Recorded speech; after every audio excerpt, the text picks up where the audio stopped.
talk about retribution, and God is a God of love, but he's also a God of retribution. And when we're talking about when someone has been slain, and right now we're watching our brothers and our sisters being slain in front of our own very eyes, and we feel hopeless, like we can't do nothing.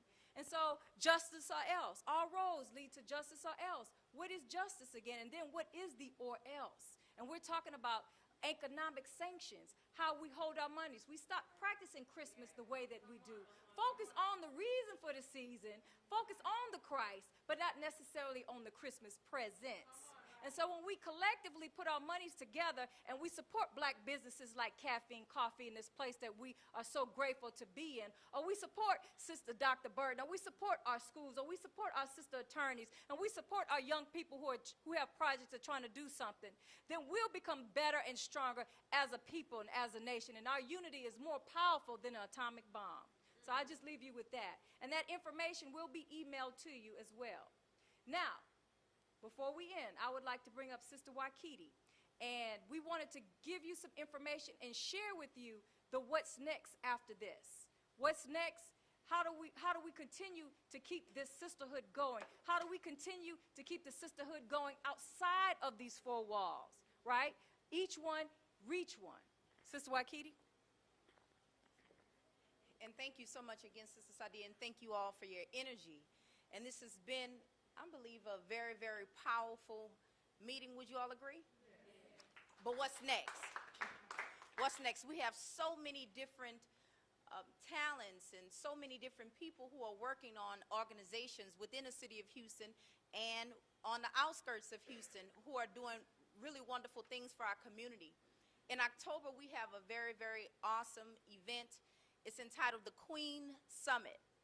This Queen Summit is put on by a nonprofit organization. It's called Queendom Incorporated. And what the Queendom Incorporated is, it's an organization, it's of course a nonprofit, but what their aim and purpose is to help young girls and women as well to reclaim our purpose, but on purpose. On purpose. And as we listen to our elders and we listen to all of the people who had so much to give to us, we know, of course, that it's time. It's time for us to start doing something differently. It's time for us to not only know and understand that we all have a story, but start focusing on the solutions of what happens. We know that we've all been through certain things, and we know that we've all had a testimony and some trials. But how do we get over?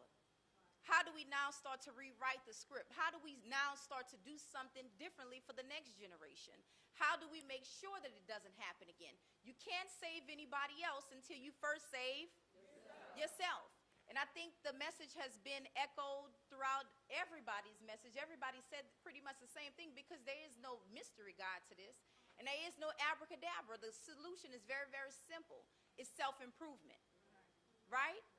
And so how do we fix us? We come together as a sisterhood. We hear powerful messages, but we also hear the solutions. We also hear the what nows. We also hear some of the healing. And so we encourage everybody to not only register and become a part of it, but to bring your girl organizations, to bring all of your women organizations, to bring your church groups, to bring your sisterhoods and other people throughout the city of Houston. And I have a group coming from New Orleans. Go to myqueendomcome.com. myqueendomcome.org. Thank you, Sister Sadia. And register and find out more information about this. It's myqueendomcome.org. So thank you, and hopefully we'll see all of you all there. There's also another opportunity because I think many people talked about some of the things that they're already doing, and you don't even realize that you're already a mentor in your own community. And we would love for you, if you don't have an organization that you're working with already, to sign up to become a mentor. Because, of course, that's what our girls need. The girls need to hear this same information, and they should be a part of the same type of power. So we need to be in the schools. We need to be in the jails. We need to do other things, of course, being on the college campuses. They need us. And now that we all have a responsibility, as our attorney, Sister Kiana, mentioned, we all need to make sure that we are giving back. So if you'd like to be a mentor to the thousands of girls who are waiting on you to help them, to pull them up from out of their bootstraps like we were blessed to have somebody to help us, we encourage you to sign up to become a mentor today. You can also do that on the website as well. It's myqueendomcome.org, or you can sign this little card today and give it. You probably can go ahead and just leave it on the sign-in table. Raise your hand, Sister Devondre or Sister Aaliyah, and you can give it to one of them. So thank you all so much. Now, I would like to open the floor up to anybody who has an announcement they would like to make to the sisters. And then those announcements will make sure that everybody will get, anybody, any organizational? You did yours. Yes, ma'am, sister. First Lady Deckard.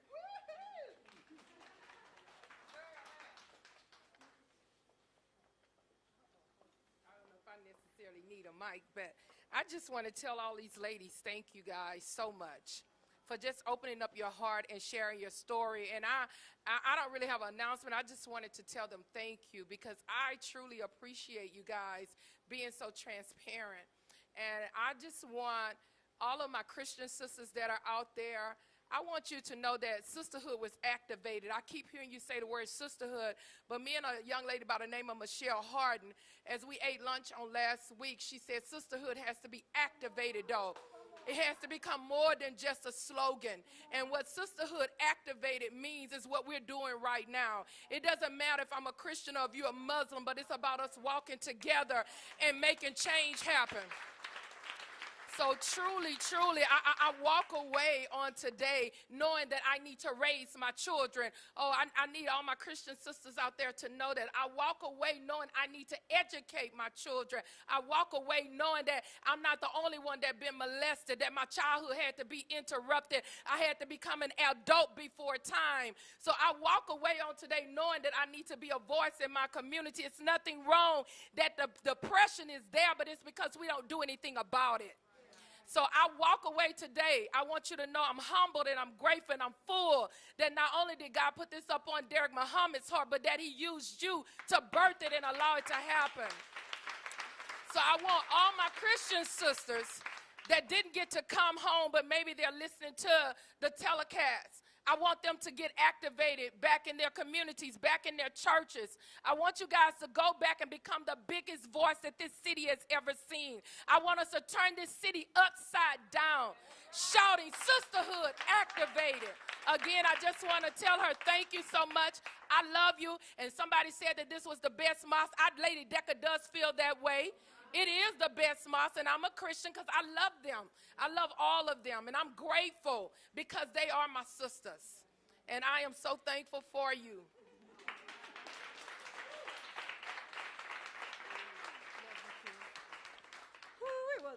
Wait, sis. Wait, because we want you to close us out. Yes, sir. Yes, ma'am. I just wanted to add something, and this is a part of my story which I didn't have the opportunity to share. But one of the major focuses of my practice is dealing with women that have had pregnancy losses. So we're talking about miscarriage, stillbirth, preterm losses or labors. And this is particularly important to me because I don't know if you guys have read the recent CDC study, but more babies are dying of stillbirth than any other type of early pregnancy type of loss. And African American women are disproportionately affected by stillbirth. So the attack on Black lives is starting in the womb. So we need to be aware of this. And this is despite... Okay, and this is despite of socioeconomic status. This is despite of education, whether or not you have insurance. Let me tell you something. I lost 2 babies in the course of 2 years. At 9 months and 8 months, and no doctor can tell me why. I went all the way to New York City. I'm from the Bronx, New York. I went back to New York City to look for an explanation. So there is an attack on our bodies, there are attack on our babies, and it impacts our mental health. So any woman that you know of that is experiencing, that's walking this walk, I provide pro bono services to women that have lost their children because I know that story. So, I wanted to, I hate that I didn't have the opportunity to say that. My practice is Essence Psychological Health Services. My website is ePsychHealth. That's EPSYCHHEALTH.com. Please reach out. I want us to talk about it because miscarriage, stillbirth, it's something that happens. We just don't talk about it. And it can be one of the most isolating experiences that you can have, and it is trauma. And you don't have to walk through it alone.